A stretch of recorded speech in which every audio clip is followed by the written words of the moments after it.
Hey, Jeff. Hey, Eric. How are you? I'm pretty good. How are you? Doing well, thank you. I wanted to be the first to wish you, Jeff, a happy International Podcast Day. Is that today already? I didn't know. It snuck up on you. Yeah, I celebrate International Podcast Day every day. It's like a birthday for a month. Yeah. There's just no time limit on International Podcast Day. It's like International Podcast Year for me. I love anything that has a hashtag. That means that it's actually a thing, right? Wow. Mm-hmm. Yeah. International Podcast Day. Number one, Who claims that? Who's like, yeah, today, the 30th of September. Mm-hmm. Oh, there's a proclamation? International Podcast There's Day. a whole readout. Podcast didn't even become cool until like last month, right? Podcasts have never been cool. No, I agree. Don't fool yourself. But it's on the cover of magazines now. No, that's so what? Jeff, I'm not saying I believe podcasts that it's cool are now. not cool. Podcasters are not cool because they're podcasters. I am saying that it has become a phenomenon that is appropriate for magazine covers now. Now it's acceptable for people to be You sound like you are giving a speech at International Podcast Day. You sound like you're about to like bang on the table and be like, now is our time. CPMs. Yeah, podcasters rise up. We are bigger than borders. This is International Podcast Day. Well, I do have an issue with like International Podcast Day, right? Here it comes. The phrasing of it. I don't know if I'm on board for this one. Why is it International Podcast Day? Oof. The internet is worldwide. You sound like a National Podcast Day man. No. Actually, the opposite. I think it's bigger than international. What is bigger than international? There is no such thing as bigger than international. Galactic? Intergalactic? Yes, that's what we're doing. Imagine someone said that. That's appropriate. What is appropriate? Making it less cool, like Intergalactic Podcast Day. You don't even watch sci-fi. What are you talking about? No, but I'm saying. Actually, we did see Ad Astra. We did see Ad Astra. Now, but in that movie, spoiler alert. Yeah. I don't know if I'm allowed to say this. Because this actually is the spoiler. Yeah, don't say it. Don't say it. Brad Pitt. That's not nice. That's not appropriate. Not today on International Podcast Day. Can't spell podcast. How are you going to celebrate International Podcast Day? I'm going to yell at people about MailChimp. That's pretty good. Yeah. I'm actually upset that I had to find out via the internet that it was hashtag International Podcast Day. What, you thought that somebody would like throw a brick through the window? No, I thought that there would be like some, I don't know, we do a podcast, we do a couple of podcasts. Mm-hmm. No one wanted to tell us. None of you podcasters out there wanted to hit us and be like, yo, happy International Podcast Day. Okay, so here's an embarrassing sort of story. I went to a party the other day, no big deal. Yeah. And one person came up to me, I thought it was somebody else. Looks exactly like somebody, thought it was somebody else. This is embarrassing so far. And he said, hey, how are you doing? Your podcast is doing well. Me, I thought that he had a podcast. Uh-huh. He does not. And so I was like, oh, yeah, like, you've got your podcast too. And he's like, no, I don't. And I go, oh, I just figured that everybody did. Good recovery. Yeah. I once went to... I was like, everybody has like one or two podcasts. I went to a party and someone walked up to me and I was like, hey, I haven't seen you since New Year's. And he was like, what? And I was like, yeah, New Year's down in Hoboken, New Jersey. We were all at that party at that apartment. Mm-hmm. And he was I was there. And he was like, I wasn't there. And I was like, quick thinking. It's really loud in here and dark in here, and I'm sorry. But here's the thing. That person was later on this podcast. What? Happy International Podcast Day. That is a true story. Jeff, who's on the podcast today? Today on the podcast is Shahendra Ohneswere. Great pronunciation. Thank you very much. Jeff, Shahendra is one of our long time friends, and he has long wanted to be on this podcast. Even though he won't admit it. No, he does admit it at the end of this podcast. Yeah. You should listen in. Yeah. Shahendra, who's been an executive at places like Giant Magazine and drjays.com and Ecko, and these are all dead companies. Well, more importantly, Roc Nation and now Columbia Records. There you go. They're thriving. Yeah. Shout out to Columbia Records. Shahendra has a fascinating story. Born in Suriname, moved to the Bronx and then around the United States until he settled in Minneapolis, Minnesota. Shahendra has long been a music fan and worked his way into this business in any way that he could. He was working at record shops. He was taking internships in different departments. And he is one of the most creative and brilliant minds that we know in this business. It was a thrill to sit down with him and talk shop. Jeff, when do you want to get into this? Right now. Yo, what up? It's Eric, a.k.a. Mark Ecko's Complex, a.k.a. Deep-Seated Issues. Yo, what up? It's Jeff, a.k.a. Say It and Spray It, a.k.a. Takashi69. Yo, what's up? It's Shahendra, and I have no cool. That is not true. No. That is, yeah. I mean, my friend Dara once called me Super Nintendo, but that was terrible. And it actually came from a kid in 7th grade, and I should have never told that story. But now you told everybody. I know. No, it's horrible. Here's your third favorite podcast to waste time with. It's the real. Shahendra. I thought that whole thing was pre-recorded and then you put it in there. No. Every time it's live? Yeah, Yeah. every time. Brilliant. Every time. Yeah. Thank Good. you. Thanks for showing up on the Hey, Upper man, West Side. I'm really excited to be up here. I took a helicopter, Yeah, a ferry, yeah. train was stuck. It was Yo, all good things. Listen, this is actually a true story. Theophilus London told us that he wanted to do the podcast, and we booked him. This is a few years ago. And he was like, cool, I'll be there very soon, but I have to take a train in from Jersey. And then he's like, I'm on a bus. And then he was like, My Uber got lost. yeah. And then he's like, I'm back on a local train, but I'll be there soon. I swear to, and we had a film crew there. Well, he showed up the next day. Yeah, it was It's like extreme rapper time. yeah, it was Good. like very, very bad. So we appreciate you showing up. We appreciate you being here on time. Listen. Although if you talk to our friend Nellie Ortiz, she would say you're very late. Wow. She- Wow. All right, Nelly. All right. I'm glad that I got here after Lenny and Yes. after Nelly, Yeah. but before Jean, Manili, and Shaka. Yeah. So I'm right in the middle. Yeah, My yeah. career arc is kind of like right smack in the average. yes. It's good. Yeah. You told us the story behind the T-shirt you're wearing right now, Yeah. which is a Rawkus shirt, but not the one that everyone else has. No, this is a shirt from, I guess, 2001. I interned there, and I was in college, and I didn't have any gear. So what would you get? I would get all Rawkus gear. So if you go back and look at like all my photos from college, they're literally just 555 Soul T-shirts and Rawkus shirts that were all free. Man. And so, You were the poster boy of that year. 100%. Because I was like, this is what, I was friends with the guys in the mailroom, and the merch guys, they were the same people. Mm-hmm. So they were like, oh, you intern here. You need clothes. Here, go rep the brand. Wear this shirt. And I'm like, all right, cool, Great, free shirts. Yeah. But then, you get older and you put them in your mom's storage, and then eventually you're like, oh, old things are cool again. I will, Yeah, it's a 20-year cycle. I'm right in it. But what makes this T-shirt different than all the other ones? So the production one would have had the razor blade on the sleeve. The actual Rawkus logo. The actual Rawkus logo would have been on the sleeve. It's on the back of this, but for whatever reason, this doesn't have it. I think this is like a promo sample or something. Because again, it was like, here's some sample T-shirts. Yeah. Shut up, you're an Yeah. idiot. But now it And they weren't in my size either, by the way. It was like, here's an XL T-shirt. I'm Yeah. like, this is a dress. And they're like, whatever, man. You were Free just shirt, shut up. swimming in it. Now it actually Yeah, fits. exactly. And it actually is the style now too. I know, I'm super on which trend. is which is my which is goal. wild. Yeah. Have you always been on trend? No. No. You look back at pictures and you're just like, that was a shame. Yeah, absolutely. I had a soul patch one time. It was really cool. Yo, Damn. you should bring that I back. might try. I might do it. You should start a ska band. No, it was rap music got me the soul patch. What rap music did that to you? Atmosphere. Oh, okay. Yeah, Yeah, Slug, alright. Slug still has his soul patch too. All these years later, he's still going. I love it. Well, let's go back to the very, very beginning. Where are you originally from? I was born in a South American country called Suriname, in the capital of Paramaribo, and I moved to the States when I was 6. What precipitated that? The move? Yeah. My parents. Well, got that part. I know you weren't like, hey invited guys, you? Yeah, it wasn't like I'm gonna hop on the Yeah. train and Let's catch you guys on Yeah. the other side of the Atlantic. Suriname went through a military coup in 1981, and at that time, my dad was just like, "Yo, this is not the wave. Like, does not make sense." And he was doing a lot of business. He worked for a company called Bata, BATA, which is a Canadian shoe company, and they were big in the Caribbean at the time. They had offices in America, so they were like, "Oh, you could come to America and, work out of this office or like, help develop the brand over here." And he was like, "Okay, I'll do that."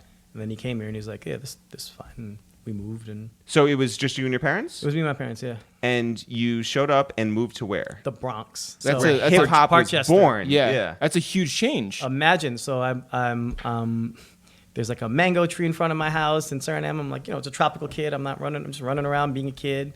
And then I come here in October of 1986. And imagine you come to New York, the Bronx, from a tropical country with, beaches and sand and rainforests and whatnot. And you come to the Bronx. And I was like, what is this? No, I meant what is cold. I never had cold before, right? So like October in New York City, and you got like, here's a jacket. And you're like, what the hell is a jacket? I'm not wearing it. But then it was like, oh shit, we live here and it's cold. Yeah. And you get exposed to all the things. Like I have all my memories of coming in. It's like Voltron, Transformers, Peter Jennings. Okay. Because they used to love watching the news, and that was the dude. And I was like, oh, cartoons. This is crazy. Look, there's a robot, and he turns into a car, and he turns back, and there's a lion robot. It's nuts. And there's this guy, and he keeps telling me about all the things in the world. So like Peter Jennings, also a robot. Dude, I love Peter Jennings, man. Yeah. R.I.P. Peter Jennings. Yeah. He was great. He's my last favorite newscaster. What were you doing for fun up in the Bronx? Going to school, and like Suriname is a Dutch country, so I spoke Dutch. But no one spoke it here, so it was like speak English. I spoke English as well, but it was like, don't talk Dutch because no one's going to understand you. Now imagine you go to the Bronx and you're like, definitely no one is speaking Dutch back to me, right? Yeah. And then I was like, okay, cool. It's a quick learning curve, and I had family in the States already, so they were like, okay, these are the things. And so it wasn't anything where you were like, I'm coming from a different country, I have a different accent, I speak a different language, so I'm not going to speak? It was like you spoke it at home, but then like at a certain point, it was like, well, no one really spoke it anymore. Because not like there's no conversational Dutch in the rest of the world. Holland and I guess Suriname and a couple of the islands, but that's really about it. And when did you start traveling? We moved around a lot. So right after that, we moved to Queens for a bit, and then we moved to Pennsylvania, and then we moved to Miami. Pennsylvania for the Dutch. For the Dutch. So Suriname, New York, Pennsylvania, Florida, what Miami. feels like home at any of those points? Nothing really, because then after that I moved to Minneapolis. Man. So which was like my formative years, right? Yeah. So like high school. But that's also extreme too. Absolutely. Extremely I'm going cold. from Miami, which is Miami. It's really warm. And I went to 6th grade in Miami, and Miami's a weird place to go to grade school because it's just like it's a city that people, it's known for its entertainment and all the other things, but it's not really. You don't go to grade school. I don't know anybody else that went to grade school in Miami. I only went there for 6th grade. And then I moved to Minneapolis, and then I went there for junior high and then high school. So that's where I spent the most of my like formative growing up, learning how to drive and, music and like all those things happened in that world. Minneapolis. Prince is from there. Yes. Yeah. So is Jesse Ventura. And I don't know if he's from there, but he's from Minnesota. Yeah. But also Lizzo lived up there. I mean, like there Lizzo. are people who have lived in Minneapolis. Cardo was up there Yep. for a while. Yeah. Husker Du. Dope. Okay. If anybody here listening to our podcast likes college radio from 1987, Husker Du right there is killing What it. age were you at when you first went to the Mall of America? 13. And I was like, this is huge. What is this?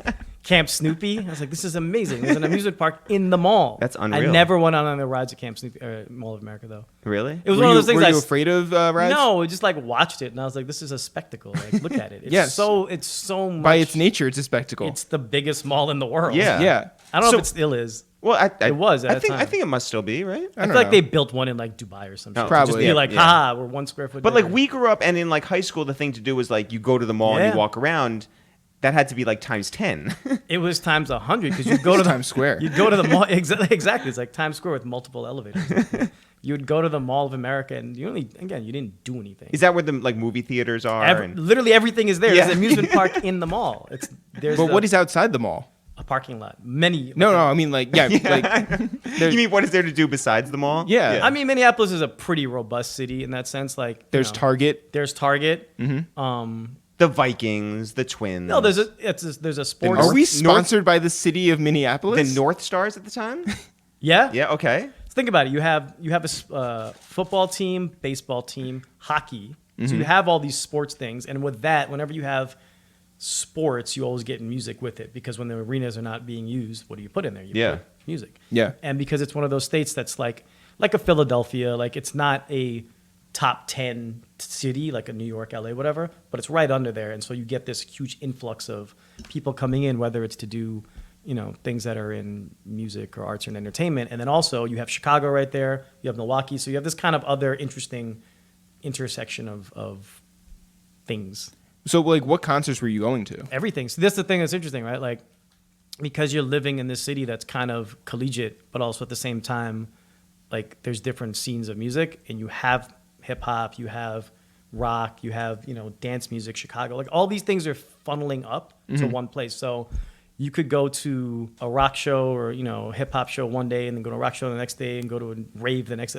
Like you could go to something every day. And I think that's where a lot of like my musical palette was constructed, because I was fortunate, I would go see like Refused and Snapcase and Earth Crisis, which were like super hardcore bands. And then you would see Wu-Tang Clan the next day and Talib Kweli and Mos Def. And there was no like, I was fortunate because I had a good mix of friends. No one was like, oh no, you're this guy. You only listen to rock and you only listen to rap. It was like, oh, you only listen to Dutch folk music. Dutch folk music, Yeah. I wish I knew some Dutch folk music. It's not too late.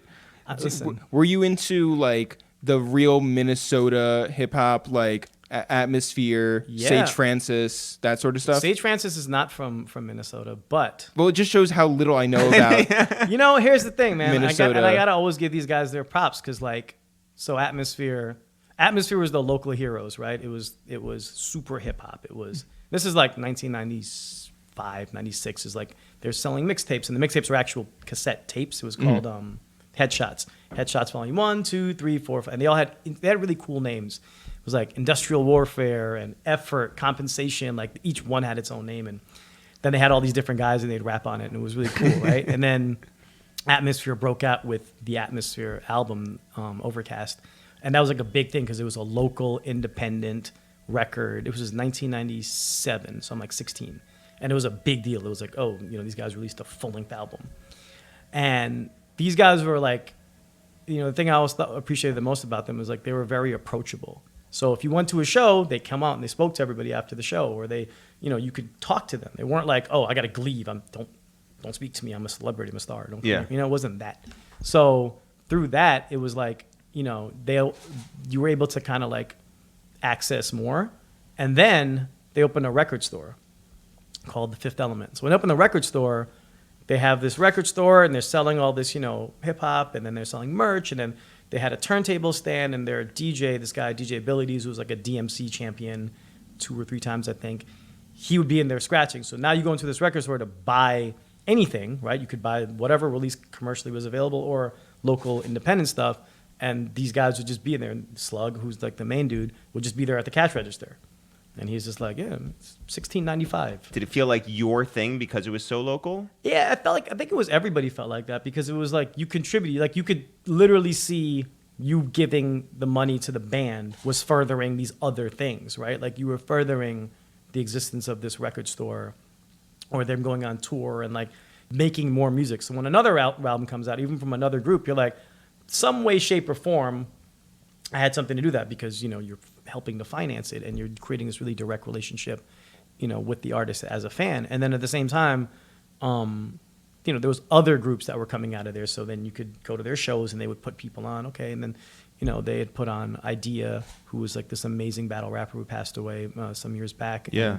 And, what was cool is when he won the Blaze Battle, it was a big deal, right? So the Blaze Battle, it was like 2000, and he performs, and he kills it, and he destroys it. It was Shells. He beat Shells and was battle rapping, and here's this white kid from Minnesota who wins.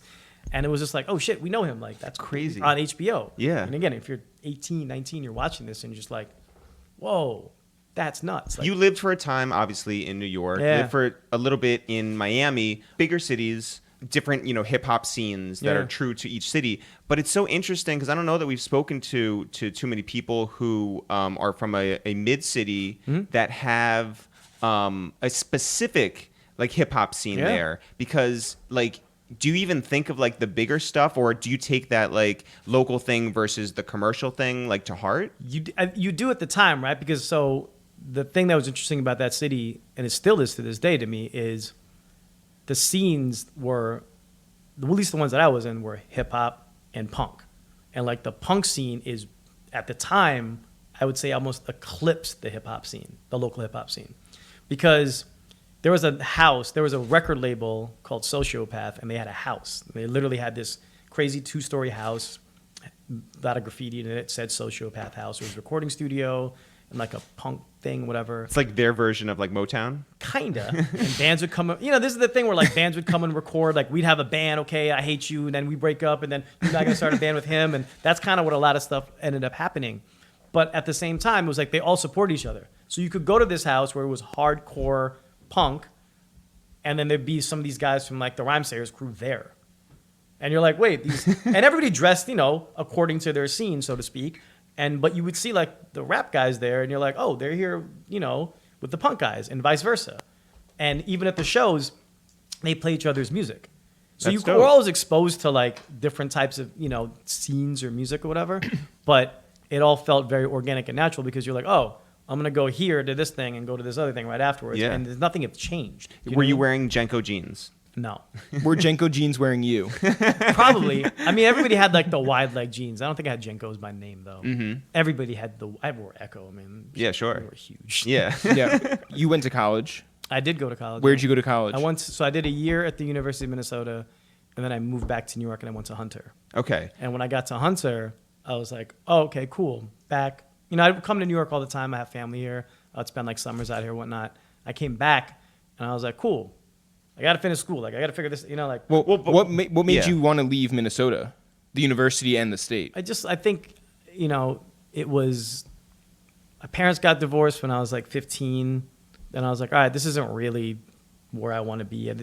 Anything I wanted to do with my career where I saw myself wasn't happening there. And again, it's not a bad city. It just wasn't like where I saw what I was attracted to. And I wanted to kind of get into music more.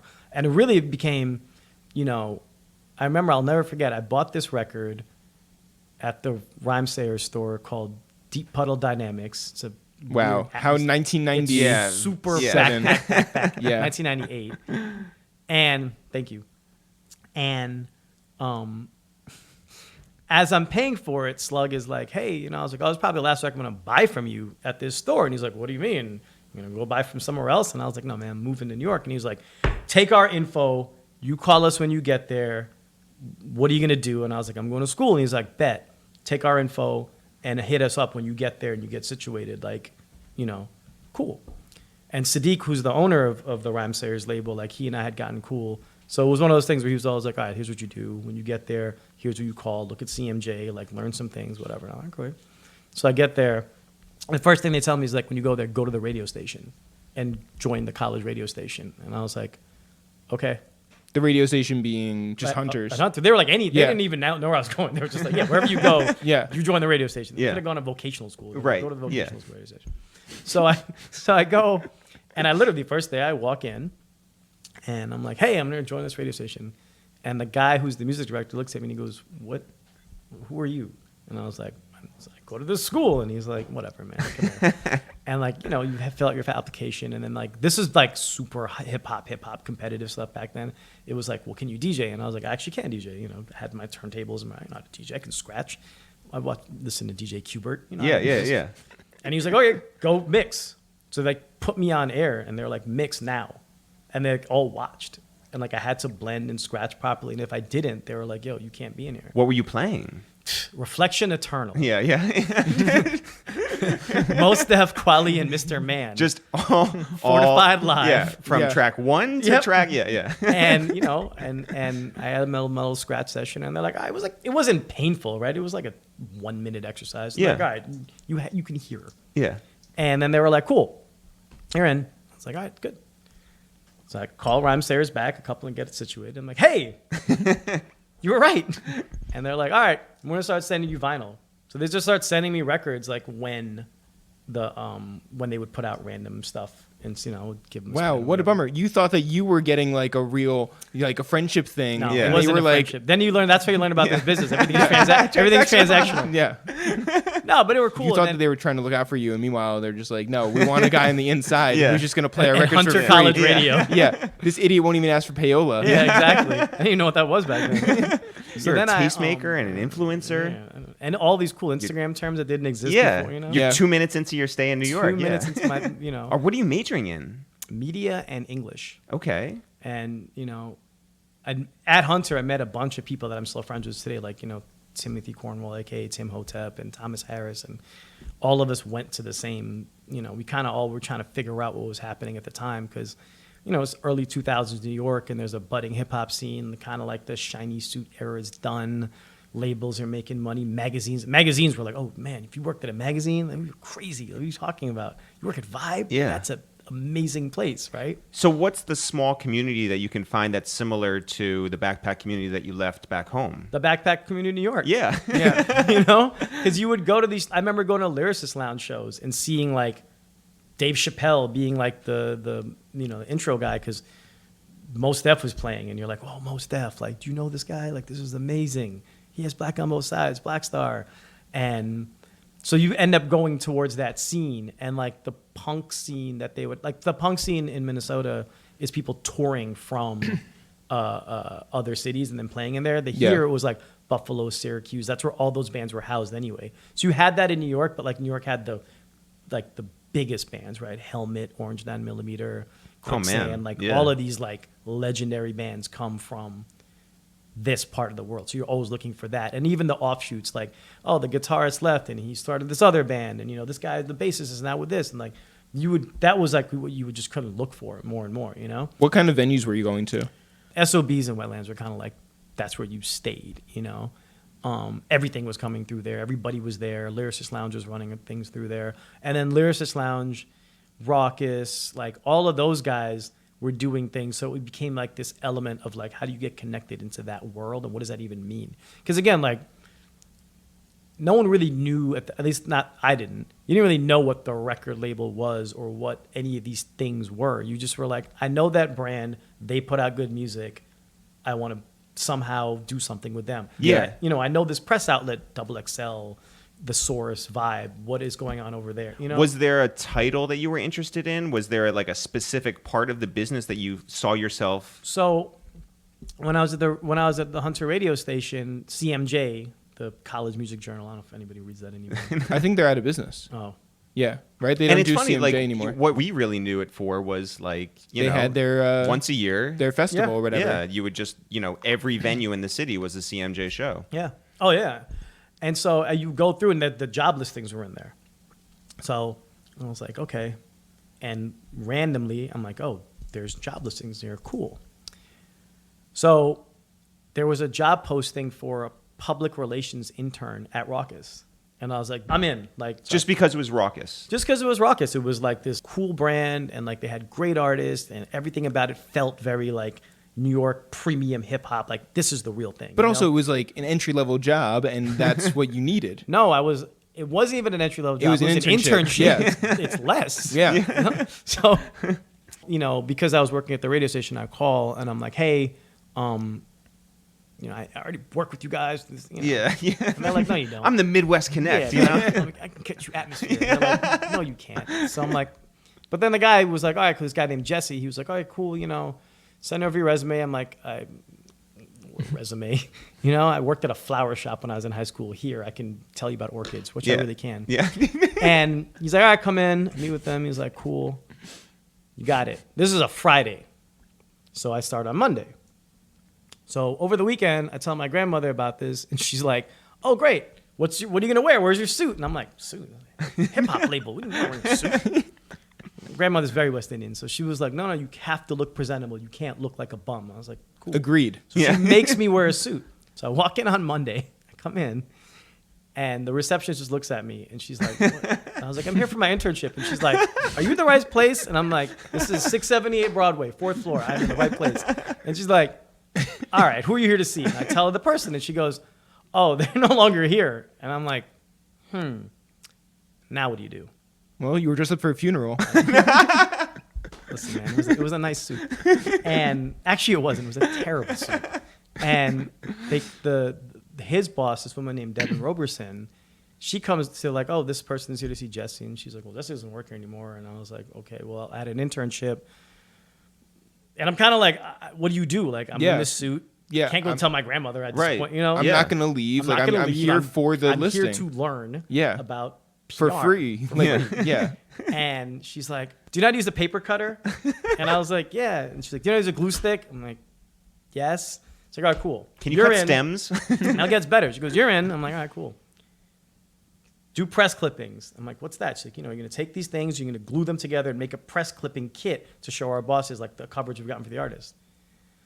I'm like, okay, great. I started to do that for the day. And towards the end of the day, she's like, okay, now we're going to do a mailing for DJ High Tech. His album had come out. I'm like, oh, great.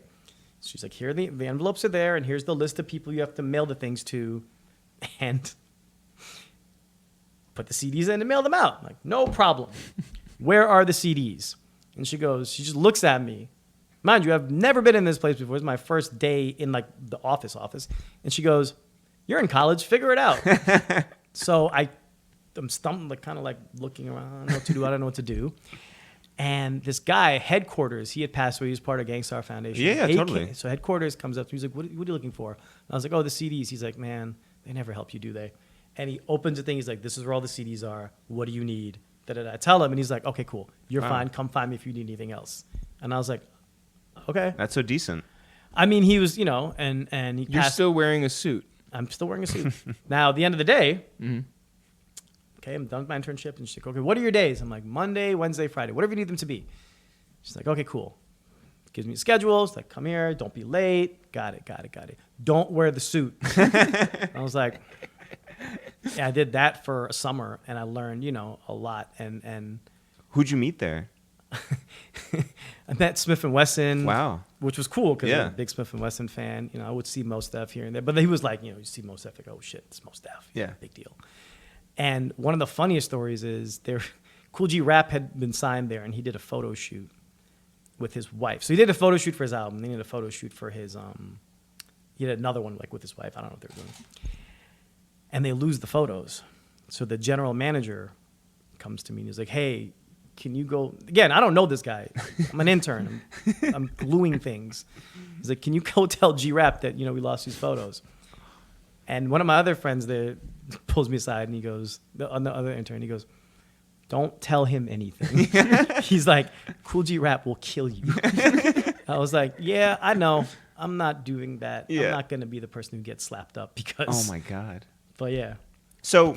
Then Beat Miners, Evil D. Well, it all connects, right? Because now I had this internship in Rawkus. I'm going to Hunter, and I'm living in Brooklyn at the time, and I go work at this record store on Fulton called Music Factory. So the Music Factory is on Fulton. Beat Street's up the block, so it's like iconic Beat Street Records, and down the block is Music Factory, slightly less iconic. But there was another one in Queens where one of the other Beat Miners, Mr. Walt, used to work.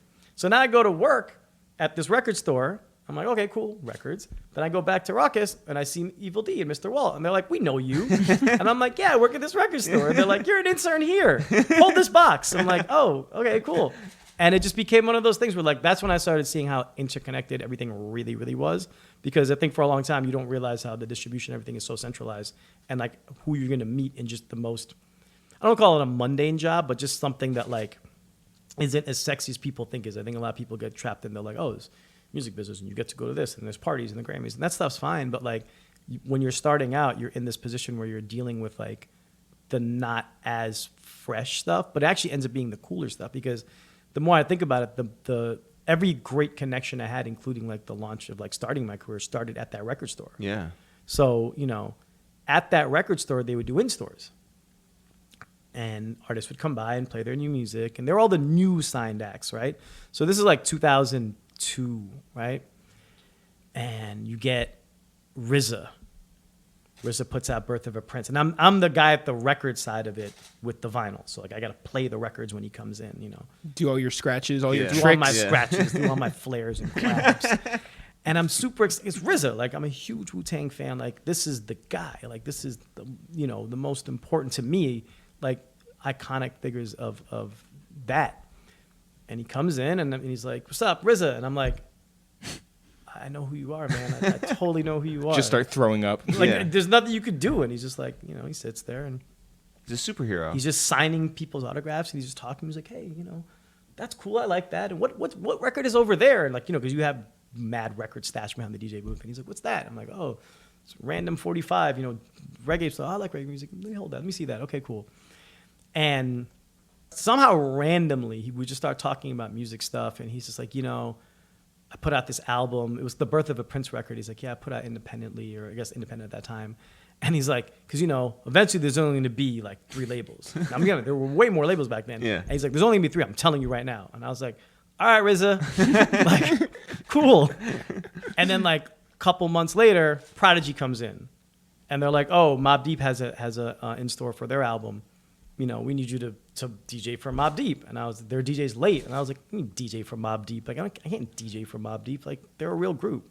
I'm not a real person. Yeah. And they come in, and Havoc was late, but Prodigy came in, and he was just like, yo, what's up? It's P. And I was like, I know who you are. And he goes, cool. I was like, man, there's no way to win this, right? And one of the craziest ones were we were playing, Alicia Keys had put out Girlfriend. And the B-side of Girlfriend was Fallen. Yeah. And a guy I worked with, his name was Kenny. And Kenny was always like super plugged in ear. And he was like, this is the wrong song.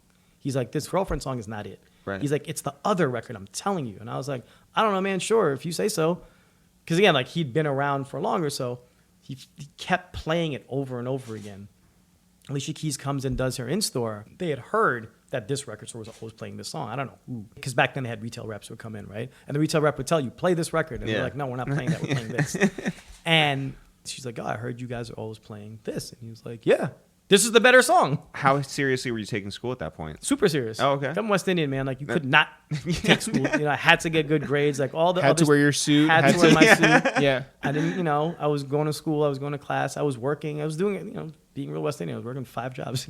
Yeah. Had an internship. And again, like, it was, let's figure out what this is. This is a means to an end. But again, you don't know. No one teaches you, this is how you break into the music business or entertainment. It's kind of like, here's a degree you need, and you hope that somebody goes, okay, you're qualified enough, I guess. Yeah. But what are my real skill sets outside of learning and understanding the basics of college? And what were those? Well, I mean, I know how to cut paper at this point. Yeah, sure. Yeah. But also, I think the hope is that you meet people in those classes, and you also meet people outside of those classes, 100%. right? So again, I'm still at the radio station, and I leave my internship at Rawkus. It finishes. It's a semester. And there's an internship at MCA for A&R. And one of those record labels that one of the RZA 3 was right about. Yeah. RZA was so right. It's funny about that, right? So I'm like, oh, I know MCA. The guy this guy, Tom Sarag, who was the head of A&R at the time, he's bringing in kind of like interesting. So he signed Black Alicious. He had the Jizza. He had a few other Roots, a few other people, right? So I go to the internship, and I wait 5 hours to see this guy. 5 hours. Power move. Miss classes, everything, right? Literally. And then they like sees me, and he goes, you waited 5 hours? And I was like, yeah, man, I really want to intern here. I really want to learn. He's like, all right, man, you're in. Like, you're it. Like, who else would wait 5 hours? Wow. I'm like, apparently me. Yeah. So day one, it's like, I'm an A&R intern. I don't know what that really means, but I'm like, I'm going to learn so much. I'm going to sign bands. I'm going to discover things. Here are a CD. You need to duplicate 10 copies of this. I'm like, now I can make press clippings, and I can also duplicate CDs. Where's headquarters to tell me where the CDs are? Yeah. There's none of that's going on. It only took you, like 6 months to do this? I mean, I've gotten really advanced. Yeah. So the great thing about that was, I'm learning the research process, so at least at the time what it was. They would go and see groups, see artists, whatever. Oh, this guy's interesting. And the acquisition. So Rawkus folds into Universal. Now who has a Rawkus catalog? MCA. I'm like, wait a minute. I'm back where I started. No press clippings. And he hits me. This is to tie the whole thing. He hits me. He's like, hey, there's this group out of Minneapolis. Oh, my God. They're playing SOBs. I got to get a meeting with them. No one can get a meeting with these guys. They're called Atmosphere. And I was like, oh, I know them. And he's like, no, you don't. I'm like, I'm telling you I know them. I call them up. I finally get them to come for a meeting. And again, they weren't going to sign because Atmosphere did one of the most brilliant things. This is 2003. They did one of the most brilliant things I'd seen. They wanted to expand their audience share, and they knew that their type of hip-hop was going to work for like Hot 97 or whatever. So they go to Epitaph, which is a rock label, and they get distro through them and marketing through that side. Wow. So now they're going for like Z100 airplay and like MTV Alternative. Yeah, right. Completely different thing than just sitting inside like the core hip-hop world. Which was so smart. So they come in and they're like, look, we're not signing anywhere, but we're going to come in and just meet with them because we take the meetings. There's still business. Sure. Guys. Yeah. And I was like, all right, cool. And, they came in and after they leave, Tom's like, yeah, they're never going to sign, but like, that's really cool that you were able to pull that off. Wow. And I was like, yeah, man, you should see how I cut paper. Yeah. Glue things together. And, again, at that time, it was like, that's a big record label, right? It's Universal. It's a big powerhouse label. And you're just like, whoa, there's a lot of elevators and floors and people and key cards and all that fun stuff. So was that at 825 Worldwide Plaza? Yeah. So then I leave. That internship ends, right? Flying colors, and go back to the record store where I'm still working this whole time. So I'm still dealing with all of that interesting stuff. And meet a guy who was the music director for Ecko, and he used to buy records from me. And he would come in. So back then, Ecko had mad retail stores. And they were like, oh, you could, he'd buy records and make these mixtapes to play inside the retail stores. Really interesting job. And he starts talking to me, and I've been selling him records for like a year now. And he's like, oh, what are you going to do when you're done with school? And I was like, oh, no, man, like, I got to figure this out. He's like, okay, cool. You want an internship? I'm like, Jesus, man, the third one, like, whatever. But this one is paid. Yeah. So I think. There's an asterisk on the paid. It's paid with clothing. Did you want Ecko clothing? I was sure. I just needed gear. I was a college kid. And also was fly at the time, right? So Yeah. it was one of those things. So I come in and sit in this office. It's 1369 Broadway. It's really small, cramped office. And in there is Coltrane. From Team Epiphany now. Team Epiphany Yeah. now was in marketing, and like a few other people. Jared was in there as well. There was a bunch of us that were just like ended up doing other things within the business, but we all kind of were central in there. And they're like, okay, cool, you can work on the internet, because like that wasn't a real thing yet. They had an e-commerce presence, and they're like, oh, we need to figure out content for the internet, like write things and come up with things. I'm like, okay, cool. So I would do that. Did you have an email address? I had an email address. Mm-hmm. And then what was really cool is after all that, I met the head of global brands, and he liked me. And he's like, well, when are you done with school? And I was like, oh, this semester. And he's like, okay, cool. When you're done, call me. I was like, well, sure, whatever. So I finished school, and I call him. He's like, all right, cool. When do you want to start? And I was like, start doing what? And he's like, all right, we'll figure it out. I think you're smart. You should come in. So I come in and... Well, wait, did you think that you were smart? I mean, yeah, smart enough to get, to cut the paper with the glue and all that. No, but like really, like did you think that No, you were I think smart? I was able to just edit, right? And say, I can synthesize information and go, okay, what are the things that make sense? And like, what are the things these guys are looking for to like further their brand? Because I paid attention to I spoke way less and I listened more, right? So I was like, oh, that's what they're trying to get to. Oh, they're trying to understand that. What are these new business verticals? What matters to them was more important than just being like, oh, I'm cool, or I'm in the thing, or I got the right gear. Because, the finances are limited. You're a college kid, and like you're just trying to figure out, how do I get from point A to point B? And also like, there was no Instagram. There was none of that was happening. So at the same, like Facebook was out, MySpace was out, but people weren't doing things to stunt like that. It was more like, how do I get from point A to point B, and like figure out what I'm going to do in this business, and what even is this business, right? What is entertainment overall? So I go over, and they had just done the G Unit deal. So Ecko has the G Unit deal, and he's like, yeah, cool. I want you to work on these things, and I want you to develop like the online presence for Ecko and for G Unit. And there was this and Ecko, all these companies were split up. They were in all different offices. So Ecko Main the showroom was at 1369 Broadway. Then there was 986th Avenue, which was where the creative was. 2 blocks away was Complex. And they're like, oh, we have this other thing called Complex. It's a magazine that doesn't do well. Like, that's how they framed it to us, right? It was before Noah was there, before Rich Hotels, way back when, right? But these were just like the guys that we hung out with, because they were all our age, and they all were kind of like, I don't also know what's happening. I know what I like. Mm-hmm. Rosario Dawson and Nas and, Uncle Junior are on the same cover. That seems cool because we all watch these things and we all like these things. So they're like, you could also work on that. And I was like, what does that mean? Like, well, you could write. You know how to write, don't you? And I was like, yeah, sure, of course. Of course I know how to write. Yeah. English minor. Yeah, I'm just I got this. And we were doing a photo shoot. It was for a big lookbook we were doing, and we spent a lot of money on this photo shoot. It was Fat Joe and Ghostface and Chiaki Kurama, who's in Kill Bill, and RZA, all these people. So I'm at this photo shoot, massive set, cool. And the deputy editor, this guy Richard Martin, calls me, and he's like, hey, we need to fill up pages. Who are you on set with right now? And I'm like, I don't know, man. Like, Ghostface is here, and RZA's there. And he's like, go talk to RZA. And I was like, what do you mean go talk to RZA? Like, he's like, I don't know, go get a story. You know how to do this. And I was like, I really don't, but okay. So I talked to the guy who was the marketing director, who, he and I are still really good friends. And I tell him, and he's like, listen, man, he doesn't have a publicist here, but if you can convince him to talk to you, good for you. So I go over and hey, RZA, remember we met one time in the record store? And he's like, yeah, I vaguely remember you. And he's like, cool. And I was like, well, can I interview for Complex? They want to do this thing. And, you know, what are you working on? He's like, oh, I'm working on the Kill Bill score. Sure. You could talk to me. And he's like, let's go outside. And he was like the most coolest person because we went outside and he just talked to me. Like, I was super nervous because, like, now I'm interviewing this guy. Yeah. Who I don't really know except the one time I met him and listened. Are you recording it? I'm recording with a camcorder. I took a camcorder from what they were filming and I was like, this is how I'm going to have to do this. Which, by the way, was the future of journalism. 100%. You didn't know it in that moment. But then were you even able to use the video to put it online because they didn't have native players? Transcribed it and then wrote it for print because it was for print. Yeah.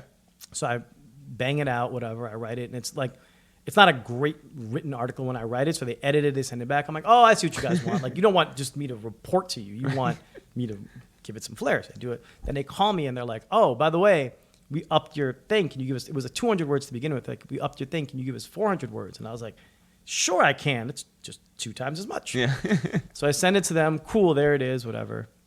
They Put in have a bunch of adjectives. Put in, yeah, very, very, RZA is very, very, very, very cool. Tall. And I send it in, and they're like, great, cool. And then it comes out like a couple months later, and I was like, whoa, this is cool. It was Ashton Kutcher and Christina Milian. It was that cover. And You have I'm a like, byline?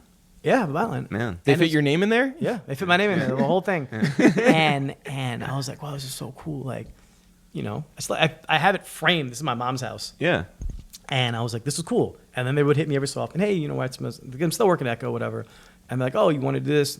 Write this, write that. So I was like, cool, I'll tap that, you know, figure out that part of my life. At the same time, Mark Ecko launched his signature collection, Mark Ecko Cut and Sew. And he brought in Emil Wilbekin from Vibe. Yeah. So Emil comes in to run the brand, and he and I just ended up becoming cool. And Emil's like, yeah, you know, like, I kind of figure out that you know about certain things and you can write. Cool. I'll keep that in mind. I'm like, sure. I moved to LA for Ecko. So we launched this program called Ecko TV, which was like in-store retail programming. Well, And how did that conversation go? Because like LA is a big move. I was 24, and it starts with like the president of Ecko, this guy Seth Gersberg, was like, hey, we'd spent enough time together, and we threw a festival in Canada called Getting Up to promote the Mark Ecko video game.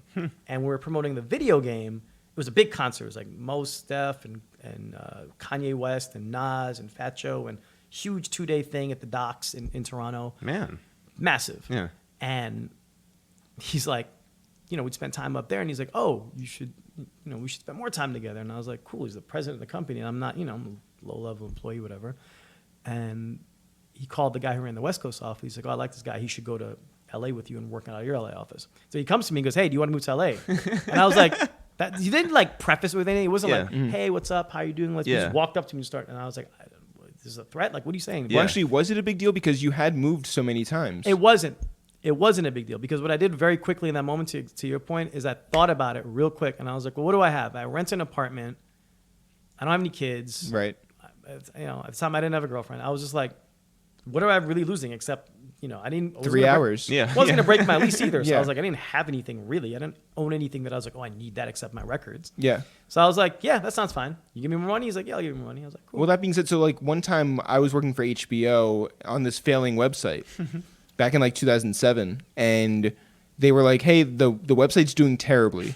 We're going to shut down the New York office. There's an LA office and a New York office. They were pouring $100,000 into this thing like every week. It was like insane. And they fired everybody in New York. They asked me if I wanted to move to LA, and I was like, no. So like it could have gone either way. Like you could have just been like, I don't feel comfortable moving across the country. I think for me, it was just like I was so used to moving around because I'd moved around so much that I was like, this is kind of what you do. Yeah. You move around. Like that's what life is. Right? Yeah. At that point, I'm 24 at the time. And I was like, that's my entire life has just been like, cool, we're friends. We're friends to a point. And again, this is before social media, so we're not staying in touch. Yeah. And it was just like, all right, bye. So you move out to LA. So I moved to LA. All the friends you had made in New York. We're, you know, hey, I'm moving to LA. You could call, text, write, I guess, whatever, you know, Yeah. sure. Okay. Like, it wasn't enough to me. It wasn't like that I didn't look at it that I was losing something because I was always like, oh, I can always come back. Yeah. So Yeah. you got a car out there? I had a car out there. I had a Honda Accord. All right. was black. Good resale value. Yeah. Could resell that. Very My sensible. sister has it still to this Nice. day. Hey, listen. The 2005. How many miles? I don't know. 30. Probably. Had that, moved there. lived there for 2 years, and then I was like, I don't really like it here anymore. And then I moved back. But you're still working for Ecko. For Ecko. Yeah. And then, I moved, when I leave LA, I leave Ecko. I'm like, all right, guys, this has been a good run. This has been a good run as well. Got to go. And I leave and I come back, and I have a stint at this company, drjs.com. Oh, like the like their clothing store, but the e-commerce version. So do you think at this point that your whole like world is like hip hop clothing? Yeah, it's like not even hip hop clothing. It's just like the lifestyle clothing element that's tangential to music, right? So at the same time, I'm like, oh, okay, I understand brands. And Ecko at that point, the point where I left, I think we had 12 brands. And a giant rhinoceros. Save the Rhino Festival. We had a lot of things that do to rhinos. I mean, it was Ecko, it was Ecko Red, it was G Unit, it was Cut and Sew, Zoo York, Averex, oh man, Femme Arsenal, which was a women's brand that was amazing. How many Averex like leathers did you have? I never had the Averex leathers. I never had, because like Averex leather, we didn't have the leather. We had the soft goods, but the leathers I think were a separate license. But I didn't have the Averex. It also wasn't my style. Like I had all the Zoo York stuff, and like Zoo York was like at the time was going to compete against Supreme. Like that was the idea. Yeah. And then let me tell you something. And they made Ashton Kutcher the face, and it all went downhill. I don't feel like Zoo York resale value is like out of here. I mean, we could make that happen. The thing that was cool about Zoo York was wait, do you really think that we could turn it around? No. Hey gang, it's Jeff from the podcast here, and boy, did I get an email last night. That's a cool brag, right? Yeah. Zachary Holtkamp hit me up and said, hey, last week you said that if somebody buys 100 t-shirts, then you can afford a new iPhone. I remember that. And then he said, you don't even have 100 t-shirts on sale. That is not true. We have thousands of t-shirts for sale. Listen, guys. Tens of thousands. If you go to itsthereal.com/shop right now, go and buy 100 t-shirts. We have tens of thousands of t-shirts lining our apartment. It's very hard to live here. Please buy 100 or 200 just to allow us some space to eat. That would be so dope. That would be so awesome, guys. We don't want to live amongst all these thousands of t-shirts. They're getting moldy. Buy them before they go bad. Great selling point. ItsTheReal.com/shop. Get the non-moldy ones. Get the ones that are least moldy. Here's the thing, guys. It literally keeps us alive if you guys buy t-shirts. So why not buy? Right. Let's put the guilt on our listeners. We are dying out here. Happy International Podcast Day. Save your third favorite podcast. And now back to this one. The thing that was cool about Zoo York when Ecko got them was it was the offshoot of Shut, right? So Shut Skateboards is this guy, Rodney, and a bunch of other people. They were a loose crew. Zoo York was like graffiti riders and skateboarders, whatever. They're East Coast skateboarding team or crew. And Rodney was a black skateboarder. And in the, like, I don't want to get the timing wrong, but like the early 80s, around that time, you didn't see that. He was like this icon and this pioneer. So Zoo York comes in and Harold Hunter is there.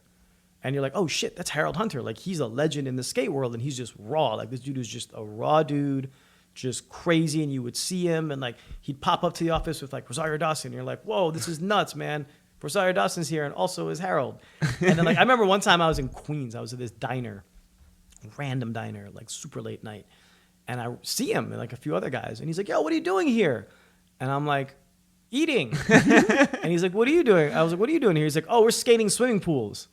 I was like, what do you mean? It was dead of winter too. And I was like, when are you skating swimming pool? He's like, yeah. In the wintertime when they drain the swimming pools, we break in and we skate them. In California? Right. And I was like, it's like December. And he's just like, nah, man, it's cool. All right, I'll catch you. That's awesome.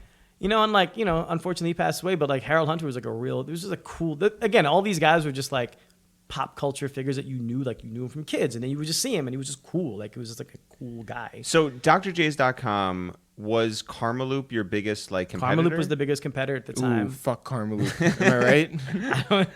I never had any interaction with him. No, get it off your chest. Yeah, sure. I did that for 9 months. And then I get a call. No, it was a little bit longer than 9 months. And I got a call from Emil Wilbekin. And he's like, hey, who worked at Ecko. And he's like, hey, I'm at this magazine called Giant. Right. Do you want to be a senior editor over here? And I was like, sure. What does that mean? Yeah. And he's like, nah, you come and you'll do the book and you'll handle all the lifestyle elements and you'll write about things and, you could focus on music and art and stuff. And so what year is this about? 2008. 2008. Okay, and we're still talking 2007. We're still talking like a physical magazine. A physical like newsstands, printed magazine. You got to go buy it at the newsstand. Yeah. It comes out. You got to read circulation. The pages. Yeah, all of it. Circulation is this and Yeah. all that fun stuff. How much of your day is the internet? I mean, personally, it's all of it, right? And the way I looked at it was, I was like, oh, that's cool, the magazine. So like, there's an internet thing, and they're like, no, that's two separate things because the magazine is what goes, and that's advertising and whatnot. Was it giant.com or? It was giantmagazine.com. Got it. And I'm like, Good for SEO. great for SEO. Lots of great learnings. And I'm like, what I couldn't understand was, again, like the iPhone hadn't come out yet, so BlackBerry was still out. So you could see how people were like, well, it's not going to really go. It's not going to really take off because look at your BlackBerry, you can't find these things.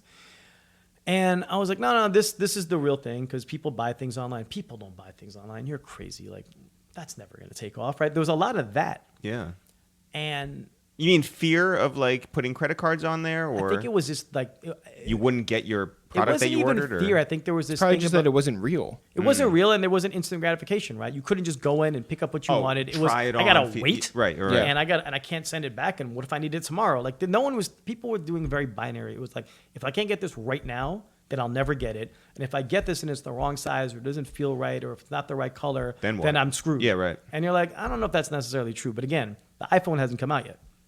So I go to Giant, work on a bunch of stuff. And like, there's a section called Flash, which was kind of like new artists that were coming up. We put Cudi in there. We put Nicki Minaj in there.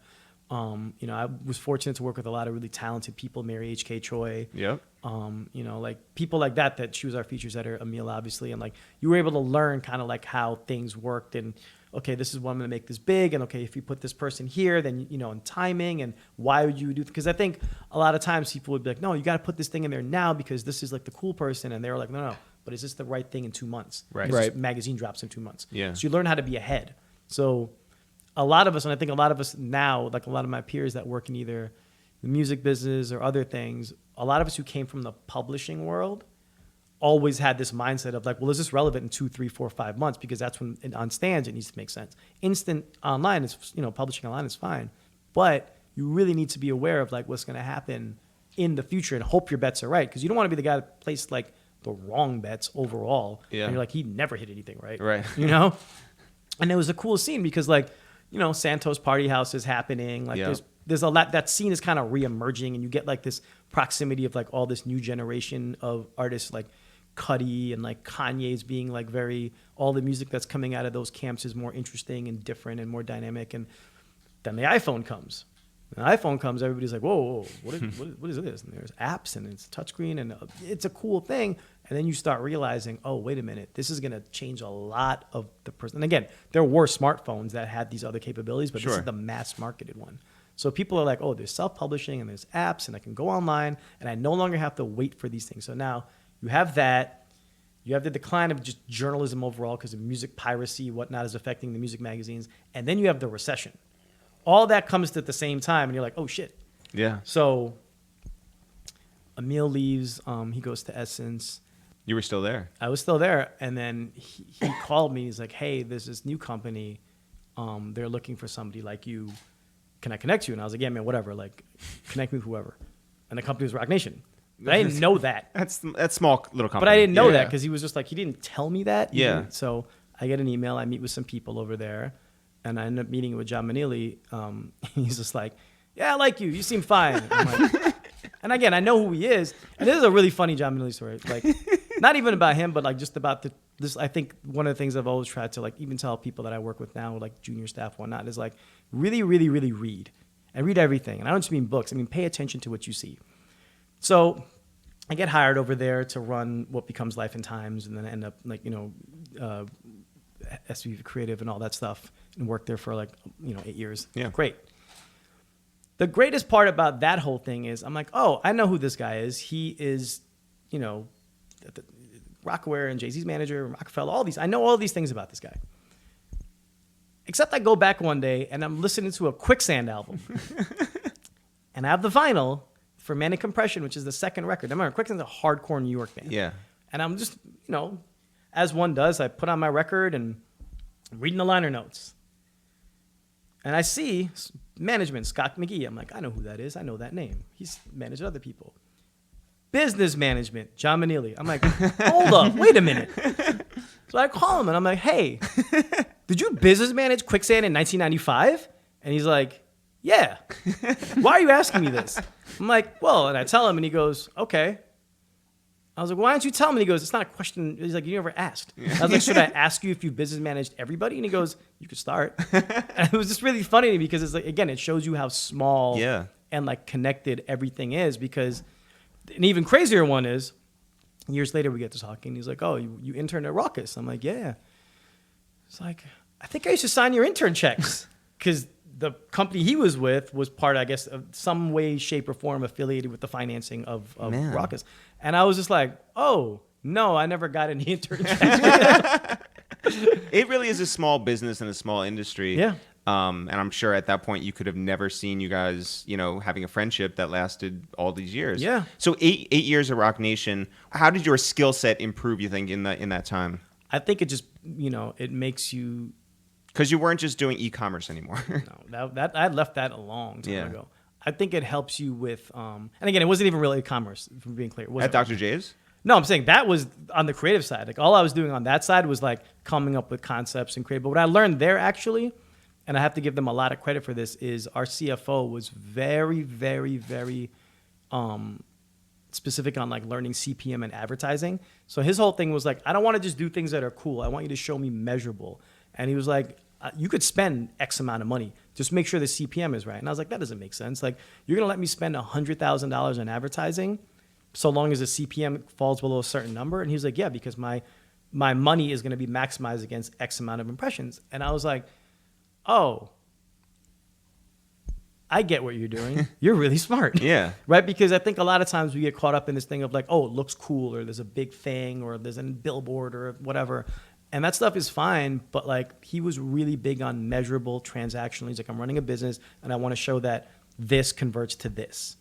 And it was a good lesson to learn and like a skill set to learn, because it informed a lot of like my creative thinking. I was like, well, if we're going to spend this much money, or we're going to do this with this, what are we going to get out of it? Things can look great and they can be appealing, but again, what are the things that you can turn around to your, whether you're working at a company that has investors or, private or publicly held, you say, look, I've generated X, Y, and Z for you based on what I've done. So it's like, if you're able to balance the creative piece of what you're doing with the, either with smart financial or working with a person who's a smart financial person, then you're able to execute a lot. And those have always been like the best relationships I've had. I've worked with people that are really, really, really talented at like money management or like understanding the finance piece, and they don't prohibit the creative, but they say, hey, look, we're going to do this, but we need to see X because we're doing this, as opposed to like, go for the free-for-all and do whatever you want. Yeah, and even in that time, too, how do you think you grew as a person? Like, do you, like, as people like get higher and higher in positions, you end up being like a manager, and you have to have new skills in terms of like working with a bigger company, and that company had to grow like by leaps and bounds. I think I was able to meet people that had really interesting and unique perspectives. Like, one of the people that I love and adore to this day, Shaka. Yeah. I worked really closely with Shaka, and Shaka and John, I'd say, made me like really great, in my creative thinking, because Shaka would approach everything with no stress. It could be whatever it was, right? And anything could be going wrong. And I'd be like, well, this is going wrong, and this didn't come through, and we missed this deadline. And she'd go, okay, well, here's what we're going to do. We're not going to stress. We're going to do it this way. We're going to think about this. Well, who else can we call? All these things, and her ability to kind of look at things and say, we were working on a video shoot one time, and I remember we had to drive to we're in LA, and we had to drive to Palm Springs for the shoot. The call time was 7 a.m. in Palm Springs when we were in LA. So I'm do the thing, and I'm like, it's 3 hours away or 4 hours away. I'm like, all right, Shaka, I'll pick you up at 4 a.m. And she's like, okay. And I get there, and she's there, ready to go, and she's like, you're on time. And I'm like, I told you I'd be on time. She's like, can you drive all this way? And I'm like, yeah, I could drive this. Fine. I know how to drive. Yeah. And the whole way we're there, she goes to sleep. And I was like, yo, you can't sleep the whole way. Like, I'm tired too. But I'm driving. And she's like, no, it's okay, because when I get up, I'll be refreshed, and then you can take a nap. And I was like, I don't think I'm going to sleep in the car in the desert, but sure. But again, it was like the idea of you're dealing with the problem in the moment as opposed to just like, being anxious or like, this is an anxious business, right? People get really anxious about things and like, oh my God, this is going to happen. What if this, what if? It's not really the thing. The thing is more like, okay, let's deal with the problem as it's happening and then make our informed decision based on what that is. So if there's another thing that arises, then you deal with that. You take everything step by step, moment by moment, as opposed to like, you could lay out all of the plans and variables. And you see it more and more these days, right? I see massive campaigns, and not just in music, just in general, whatever it is, and then something tragic happens over there, or the internet fails, or there's all these things that happen, and then people go, oh shit, my whole plan is out of whack because I didn't get this laid up. Here's a huge difference between 2019 in I feel like in any business, but certainly in creative, and 2006, 2007, and 2008, which is that you probably have to find that balance between planning for like whatever 2 quarters from now, but also like reacting right away and shifting. Yeah. So how do you balance that? I mean, I think you end up, you work with people in a team that understands that mindset and people who are able to take risk. The risk analysis piece of it is like, what is the best and worst in this scenario that can happen? And if you can mitigate the bad part of the risk, that's cool. But if there's some exposure to it, then that's okay. As long as everybody's aware and you're like, okay, cool, this is what could happen. And that works with artists, managers, like your core team, your executives, whoever they are. Because it's like, as long as you're synthesizing all the information saying, this is what's going to happen if we do this and this is what could also happen. I just want you to be aware of the information. Then you can make the decision. If it's just like, oh man, I didn't know, I didn't want to tell them, they were going to get mad. This is the whole creative industry and entertainment and whatnot is an emotional business. It's driven by emotion, people's reaction to art, people's interpretation of art. So at any point, somebody's going to like something or not like something. You know what I mean? And you have to be prepared for whatever those things are. So if something goes wrong, an album leaks, I see albums leak, right? And not anymore, but when they used to. Yeah. And everybody would just, oh my God, the album's leaked, and what are we going to do? And the whole world is on fire. And I'm like, okay, well. I'm going to call my friends at Target up in Minneapolis. We'll figure but it again, out. somebody, the smarter managers that I would know would go, okay, well, let's look at the reaction and let's figure out how that informs our tour strategy. If the music that leaks is out and we see that there's this response and people are gravitating to 4 out of the 10 songs, maybe those 4 out of the 10 songs are something we should do with on tour. Like they're able to go, this is a problem that happened.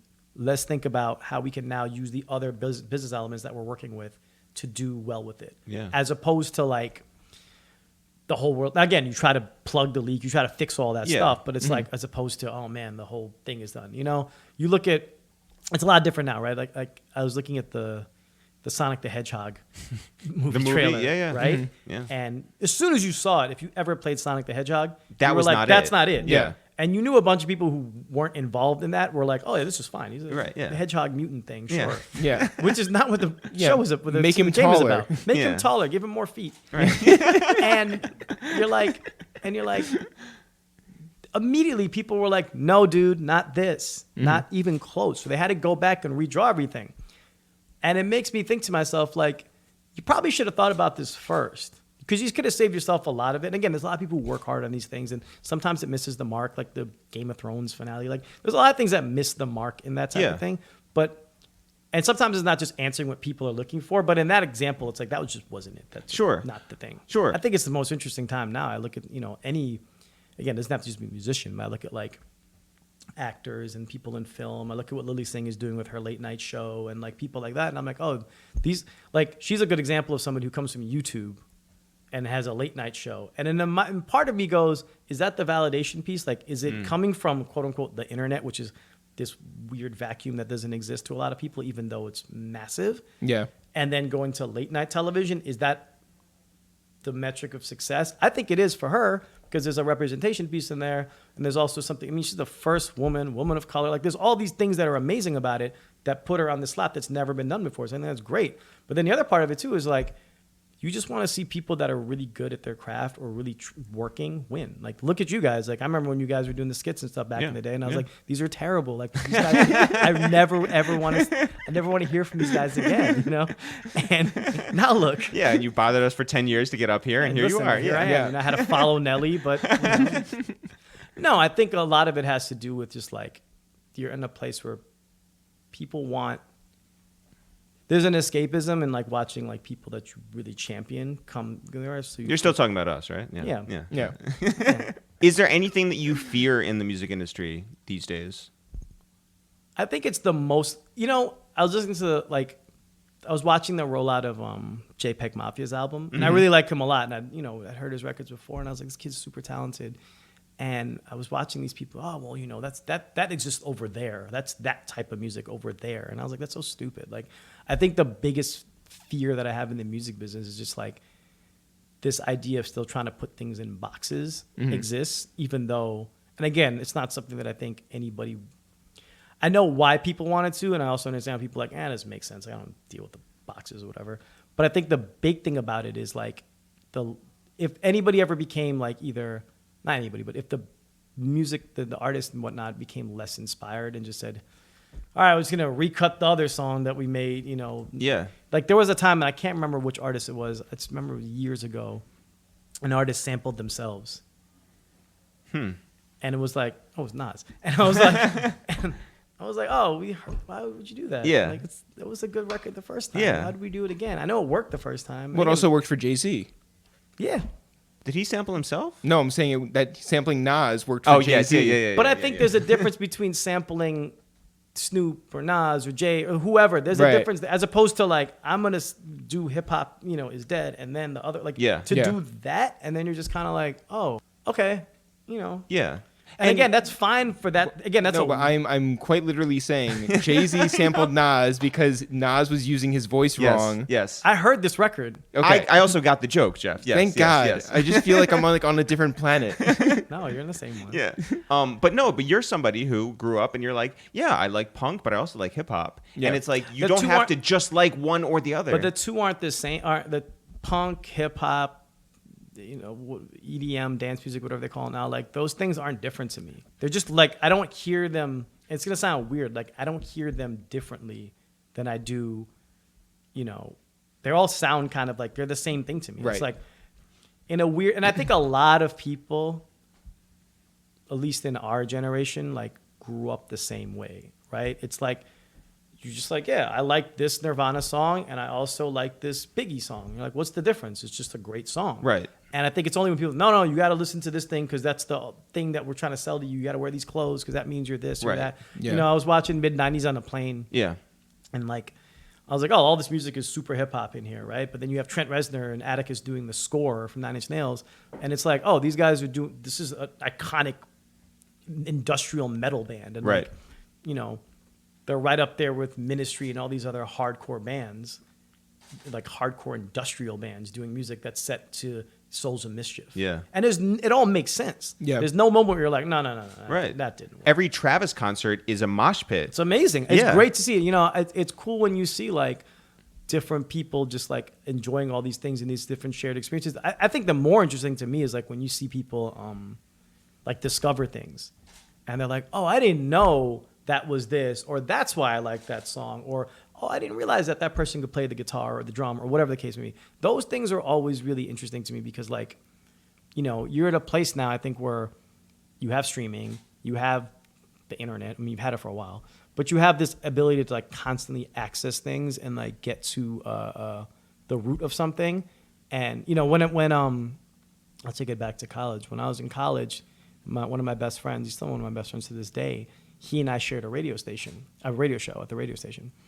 And what I would do, you're going to like this, is I would play the Reflection Eternal record, right, Fortified Live, and that would end my set, and he would play the original sample of the reggae record that it was sampled from. That's dope.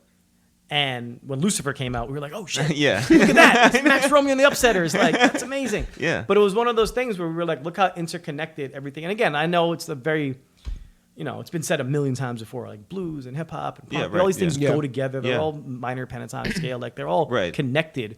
But at the same time, it's like once you start getting closer and closer to it, the more you're like, oh, that's cool because it's just a good song or it's a good artist or it's a good band. Like, all my favorite bands, I would say, are just groups, whatever. They all fused that together. They put those things, Rage Against the Machine. Rage Against the Machine was a huge influence on me. You know, it still Still is. is, yeah. Still is. My dog's name Rage. He's Yeah. a very good boy. Yeah.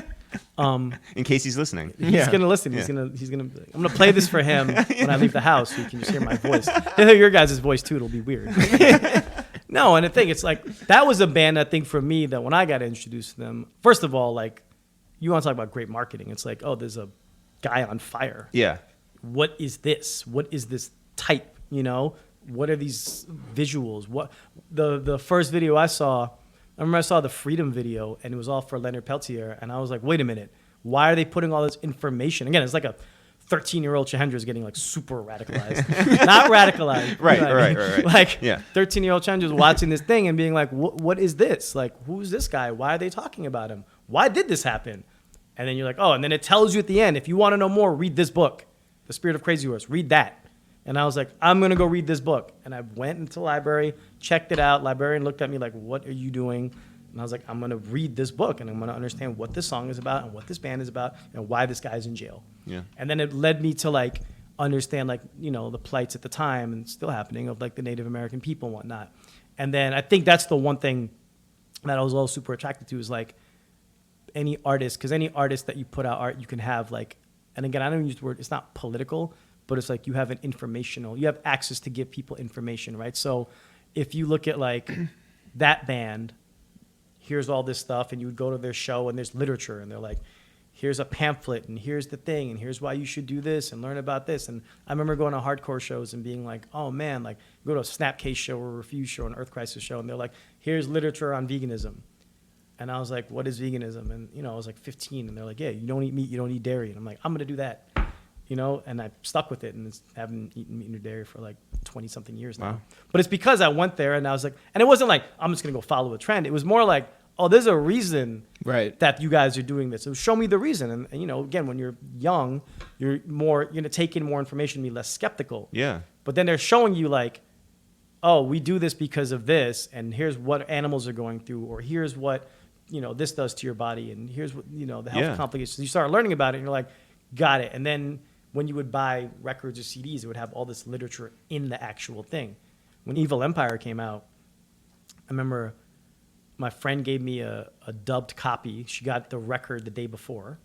She gave me a dubbed cassette tape of it. Wow. Really raged against the machine. Super Rage Against the Machine. Yeah, stole it from the corporate overlords. Exactly. right. Yeah. Sorry. Who you Sam work Goody. for now. Yeah. Yeah. And it was a Sony release. And I bought the CD when it came out on the Tuesday, right? Good cover. Yeah. Yeah. Yeah. But when I bought the CD, if you open the insert, there's all these books. Mm-hmm. There's a whole thing of books. And I was like, what? You know some of the books, but you're like, Wretched of, again, 15-year-old. Now I'm 15. Yeah. And I'm like, whoa, what is Wretched of the Earth? What is this? I'm going to read all these books too. So you start reading these books, and you're like, oh, I understand what that song is about. But more importantly, I understand that there's a bunch of other shit happening in the world that I probably should be informed about. So you're saying this is how Genius.com should be redone? I mean, Yeah. I think it's good when you want to figure out how to spell, the right lyrics. Hey, Rob. Yeah. Hey, Brendan. Do you consider Hey, yourself? Antonell. Do you consider yourself a music man? What does that mean? Like the musical. Not the musical. Like, do you consider yourself like a man of the music business? I mean, yeah. I've tangentially or directly have worked in it for 20 years. So, like, it's nothing to shy away from. I think it's great. I think it's great to, like, work with artists or, with musicians or executives. Or people who are in. I was getting to that. Okay. or people who are, all for, because again, music business is bigger than just like artists and marketing. It's so many other things that go into it, release planning and lawyers and like all these things that are kind of Interns to cut the paper. We don't do that anymore, man.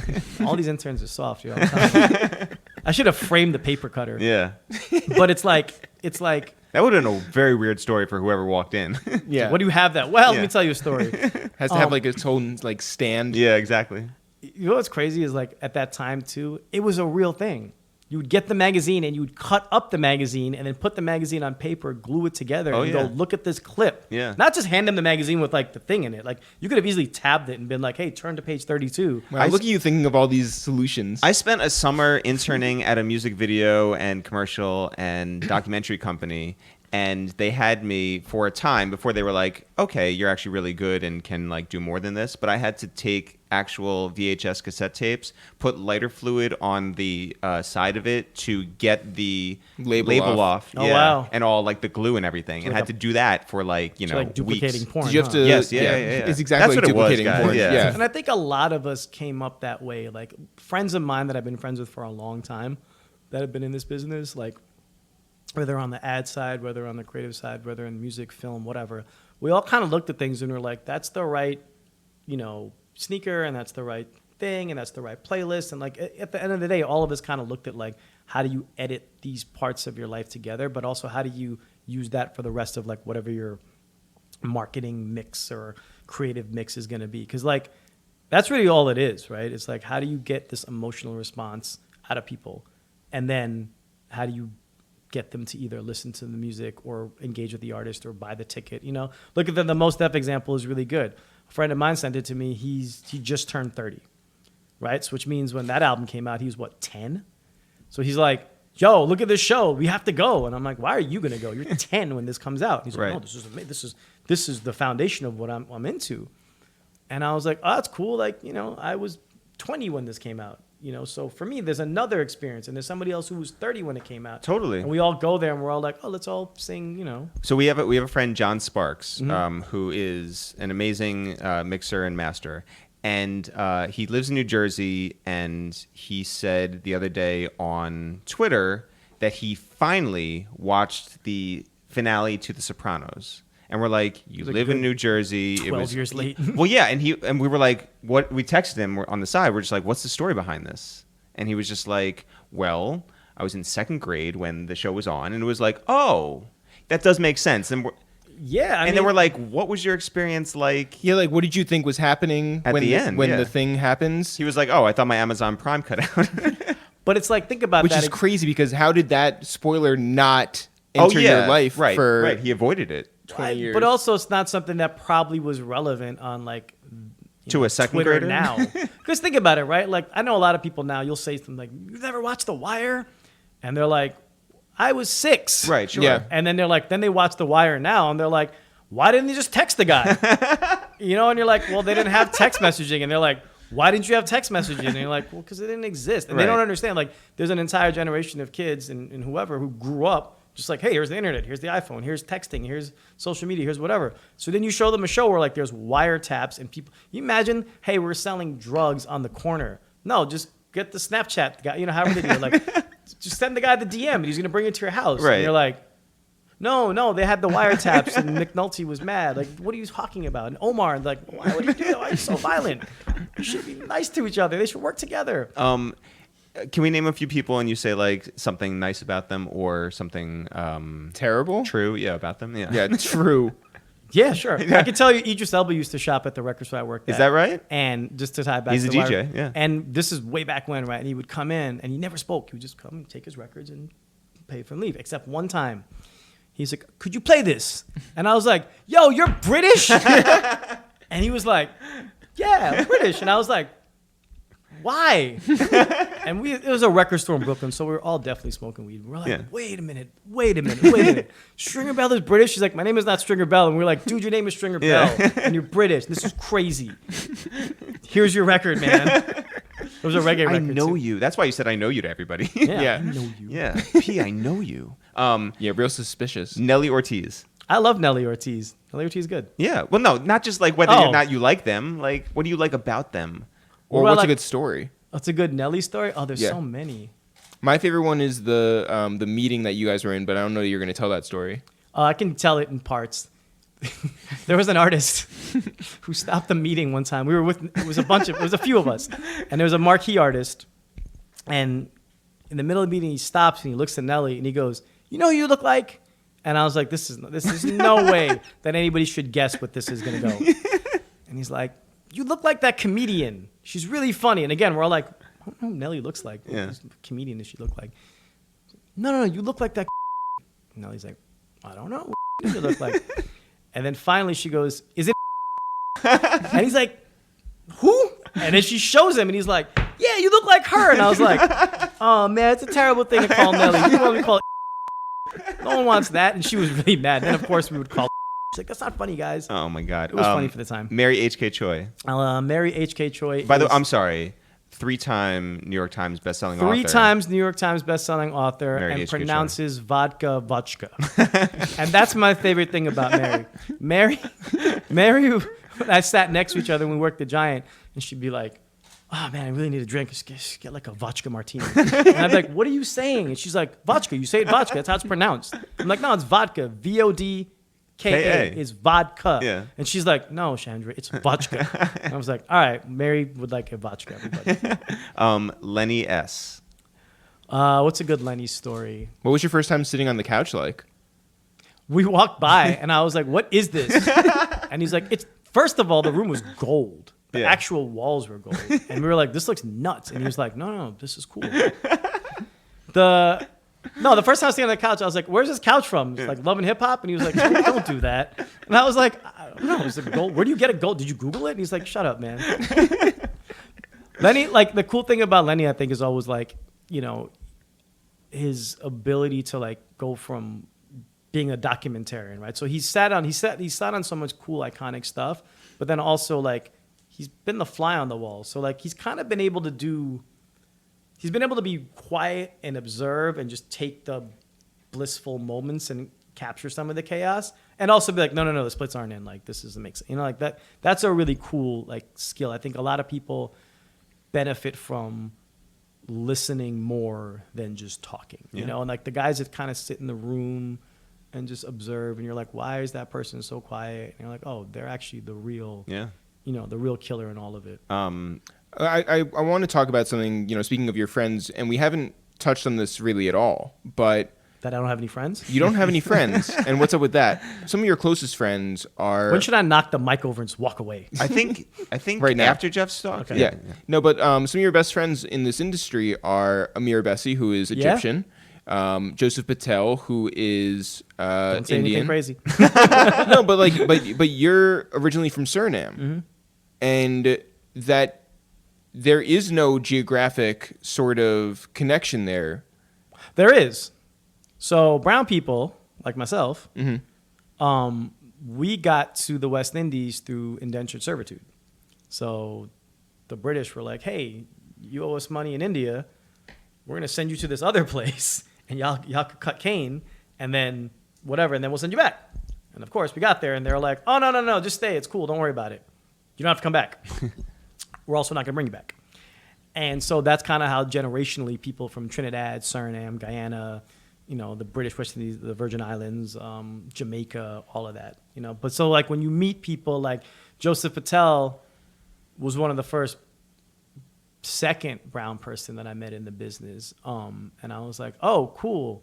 We look like each other. And I don't know anybody else in this space. Who are you? You know, I just knew his name because you would see his name on MTV.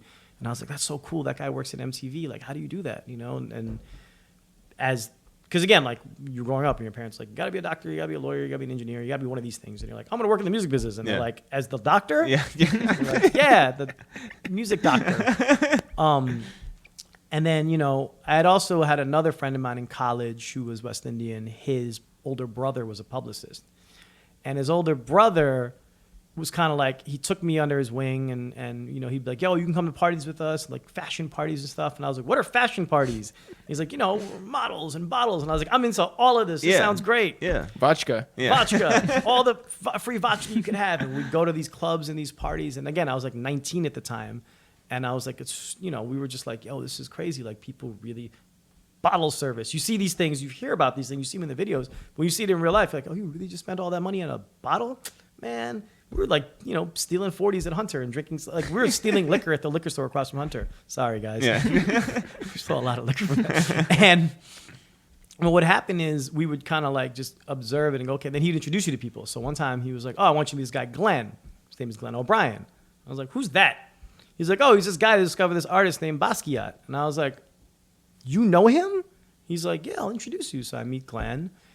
And he's just like this, you know, kind of cool, aloof guy. And he's like, yeah, good to meet you. He's like, oh, I like your sneakers. I'm like, all right, man, like, am I the next Basquiat? You know, like, what do you say to this guy? And then like years later, I remember we went to his house. He had a house in the, he passed away a couple of years back, but he had a house in, off of Houston.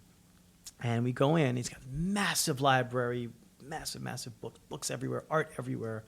He's got the famous Basquiat jacket is on the floor. The Scott jacket is on the floor. And I'm like, Glenn, the jacket's on the floor. And he goes, the jacket is on the floor. And I'm like, you just threw it on the floor. Like, this is the one that Basquiat drew the thing on. And he goes, I know. I'm aware. And I was like, but he's like, it's a jacket. That's all it ever will be. And it was such a cool thing. This gets nuttier. So now he's got this crazy massive bookcase, and I'm looking up at it, and he's got these little hand-drawn things, like little sketches or whatever. I'm like, what are those? He's like, oh, you know, back in the day when I was doing interview and TV party and all that stuff, Jean-Michel used to draw on, I would type, and he would draw, I would mess up on the pages or whatever, and like, you know, have mistakes, and he would draw on it. I would just throw the papers, and he would draw, and he would sketch. I said, so, it's my understanding. Are those one of one Basquiats that you just have arbitrarily on your thing? And he goes, yes, they are. But there was no more to the story, right? There was no like, and then this happened, and then this happened, and this represents that. And I was like, oh, those are actually like for you. And he's like, yeah. I was like, would you ever sell them? And he's like, to who? He was very like, he didn't understand the concept. He's like, oh, people, you know, obviously he knows art and whatnot, but he was kind of like, yeah, people made this and they gave it to me. I don't understand why I would sell it.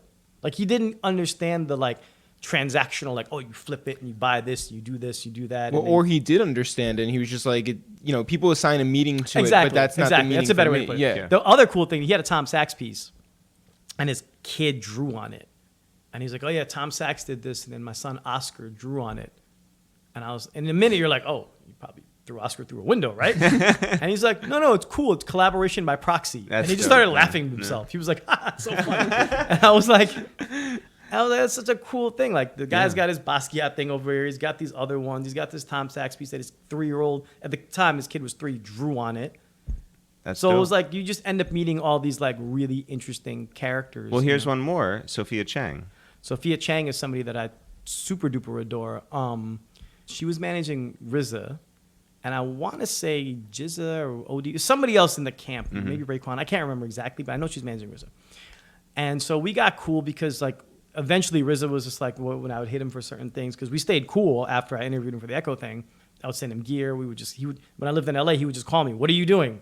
And I was like, nothing, the RZA. I am, at Ross buying groceries. And he's like, oh, you should come to the movies. And I'm like, what? And he's like, yeah, let's go to the movies. And he lived like way out in LA, like the Valley. And I was like, yeah, I'm not doing that. But it was cool. The invite is what matters. Right. But because of that, I became cool with Sophia. And then because of that, I became cool with her, I guess it's her ex-husband, Shifu Xianming, who was their kung fu teacher. Yes. The 34th generation Shaolin monk. Yes. So I would go to the dojo with RZA and Sophia and like their kids who are now super grown up. And now she's putting out her book, so I see like all the pictures of her kids super grown up. So cool. And he would just be there and training, like doing his kung fu stuff. And guy stands, he's got a super great straight posture and just like in tune with all this other like weird stuff. I saw him once open a bottle just by tapping on it. Just crazy shit, right? What? Dude, I'll get to that in a second. So you would just go to this place and it's a Shaolin temple in New York City. And, when I was like, right before I moved to LA, I was like, all right, man, like, I'm going to move to LA. And he's like, oh, that's good. Remember, he's a Shaolin monk. Yeah. Like, that's good. And I'm like, so, what advice do you have? Again, you think to yourself, RZA, Wu-Tang Clan, he's going to have some prolific advice. He's like, train harder. I'm like, what? I'm like, what does that mean? He's like, train harder. That's my advice. And I'm like, wow. No, I get it. But what specifically should I do? And he's like, you need to train harder on everything. And I was like, am I doing good now? And he goes, I don't know. But you should train harder at all times. And that was it.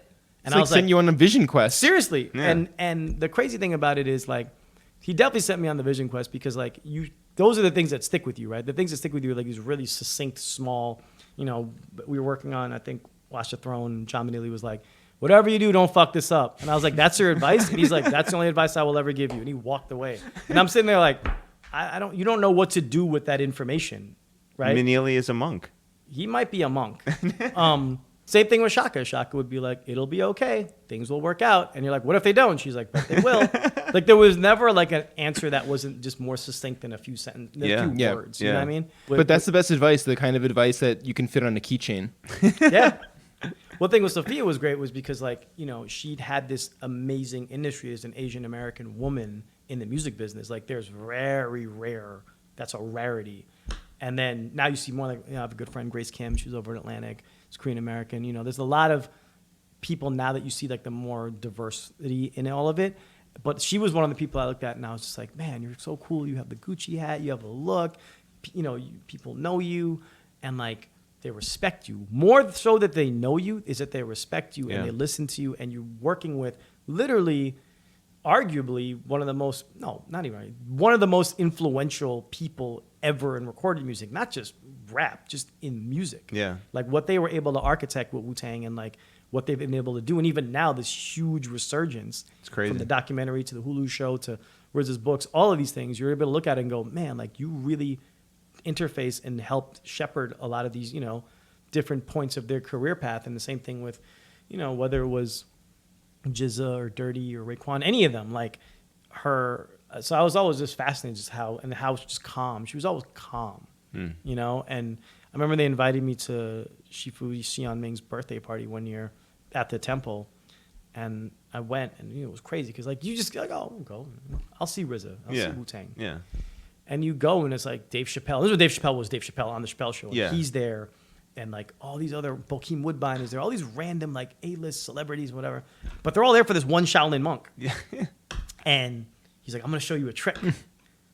Okay. She takes a bottle of beer. He's like, this is fermented beer. It's not like beer that's bought at the store. It's like something that or stolen from a store. But he's like, look, I'm going to break the bottle. And he just literally is talking to us. And he's like rubbing like the top of the thing. And he just keeps talking. And he's like, okay, this. And I'm like, what is he? And then he just goes like that. And the whole bottom shattered. And I was like, I was like, whoa, this is mind blowing. This is a prank. I'm David Blaine, you know. Yeah. Ha, I got you. And I was like, well, this is crazy. Like, how did you do that? And he was just like, I trained harder. Man. Well, Shahendra, across the course of your career, you have been around a lot of insane people and insane times. And you yourself have done some really insane things. And, thank you. You know, we wanted to get you up here. You wanted to be up here too. Yeah, for a long time. Desperate. But we wanted to get you up here because we wanted to give you your flowers, and I'm glad that we got to give you your. Where are the flowers? Your orchids. Yeah. Listen, Phalaenopsis orchids and Dendrobium orchids. The Phalaenopsis is the one that everybody knows. Really, you want the Dendrobium. Train harder. Yeah. Train harder. Thanks so much. Thanks everyone for listening to this new episode of A Waste of Time with It's The Real. Jeff, people want to find out more about us. I'm Eric with the curly hair. You're Jeff with the glasses. Together, we are It's The Real, no apostrophe, no spaces. If people want to find out more about this podcast, it's called A Waste of Time with It's The Real. If people want to find out more about what's going on with us, where can they go? You can always go to itsthereal.com, ItsTheReal.com. Go sign up for our newsletter at itsthereal.com. Go buy some merch at itsthereal.com. Hey, why don't you send us a letter at itsthereal.com? You can also listen to all of our old episodes and all of our new ones if you go to any streaming platform such as the one that you are currently listening to our podcast on right now. We're on Twitter at It's The Real, Facebook at It's The Real, and Instagram at It's The Real. So Jeff, yesterday I said, hey, if you guys want to shout out on this week's podcast, this one today with Shahendra, respond here right now with the most overused slang term that we have to get rid of immediately. None of which we really say. Well, I'm saying as a culture, as a crowd, as a collective. Wow. Now is the You're time like a real thesaurus to end these words. And so Timothy the First said no cap. Hobby Grego said vibes easily. Sermon's Domain loves yeet, but Ray of Sunshine said no. Gonza said clout. Don Kuji from Providence said he wants a shout out. I also agree. I hate when people say I want a shout out. Hard Rock Life said no cap is regional slang. I feel so forced when New York dudes say it, which is why we don't say it. The Infinity Gyms. Jimmy Bramley said he's been trying to yeet Sermon's Domain for years. SMFH. Pragmatics at Snatch. The Don Kuji said probably no cap LOL. J. Devon Harris said let's put On God to bed and can I get that shout out or shrug emoji. Sermon said I still don't know what that means. Sounds like a weird sex thing. That's yeet. SMH. Yeah. Yeet. Yeet. Yeet. Silly Princess said y'all not ready. Spizzy Spo said facts. Armizzle said vibe. Beatmaker said Tings vibes. It's a movement on the low, saying something 2 times as you're cooking. Or like, oh. You're podcasting. Ugh. Lamb Money said if somebody says swag in 2019, they gotta go. Hydro the MC said classic. It's not really slang, but we need to stop. Motherfucking Lenny said say less. I think it's time for that to go. I think that say less is here to stay. That's right. Say less. My guy. CN Rondo said Joe Budden. Ooh. Because Migos and Lil Boat really made that stick like fetch. Wow. Damn. I like saying Joe Budden. Yeah. Say less. No cap. Swag. Born Jamaican 18 said no cap. No Whoops. Cash Money Josh said lit, no doubt. The Infinity Gyms said, fellas, vibes is so clearly the answer. Nobody knows what it means, and there's no consensus on how to use it. Please help me delete vibes at all costs. Now, here's the thing. I am the assistant curator of all vibes. Okay, so I think we're at the halfway point. I just want to say I think vibes and no cap are leading the charge right now. Well, Lil Nav X said that Nav is bad. Disagree. Okay. Miss Coco Oh My said no cap has to go. Shout me out, Miss Coco Oh My. Did it. No cap. Humble B said on fleek. Who says on fleek anymore? Apparently that one person. No. If there's anything that's been said so far, swag and on fleek are like lost to the ages. Wise 1979 said the bag. Anthony DeRosa said fam. I am Doe said lit. I feel like lit is catching up. Yeah. Lit is done though. Like, yeah. Lit is like done. Like nobody. Lit is done. Yo, Lit went packing. Am I right? D Nice 11176, which I guess is a zip code, said in my bag. CPOTG said litty. Productive Ray 09 said it's lit. Fly Young Sam said OD. Corey Lovell said cap and no cap needs to go immediately. Young Citizen from South Carolina, North Carolina, one of the Carolinas, North Carolina, said on God. Chris Omar Visuals said no cap.